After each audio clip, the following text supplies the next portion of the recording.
Та бүхэндээ дараагийн мэдээ хүргэе. Орхон аймгийн хүүхдийн спортын их наадам энэ сарын 22-ны өдөр 15-аас 16 насны волейбол шатрын тэмцээнээр эхлэж байна.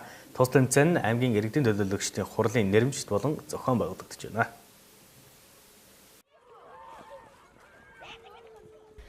Монгол Улсын засгийн газрын тогтоолоор 2019 оныг хүүхдийн спортын жил болгон зарласан билээ. Тус тогтоолын дагуу Орхон аймгийн засаг даргын захирамжаар хүүхдийн спортын их наадмыг зохион байгуулах ажлын хэсэг нь энэ сарын 19-ний өдөр хуралдсан юм а.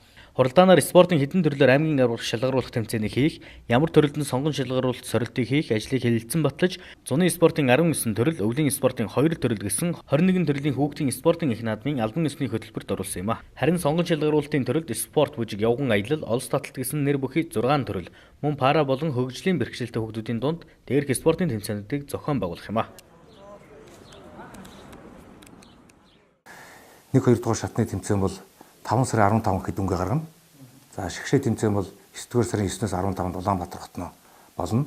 Энэ төрлүүдээс сагсан бөмбөг 3/3, сагсан бөмбөг 5, волейбол энэ төрлүүд бол бүсчлэн тэмцээнд явагдана. Ингээ бүсээ шалгарсан багууд 2 баг, 3 багууд одоо шигшээ тэмцээнд орох. Иймэрхүү чиглэлтэй байж байгаа.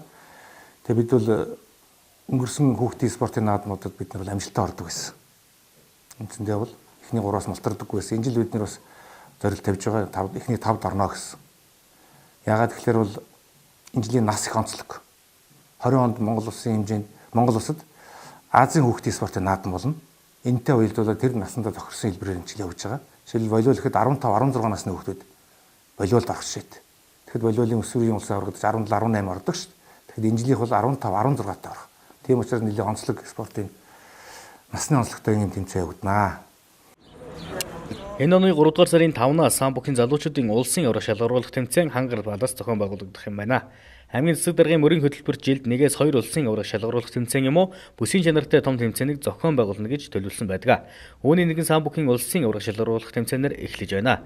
Харин Орхон аймаг 1997 онд Монголын үндэсний бүхийн заан цолтонд хүндэтгэл үзүүлэх барилдааныг анх санаачлан зохион байгуулж байсан билээ. Тэгвэл тус барилдааныг энэ амар 9 сард зохион байгуулахар төлөвлөд байна.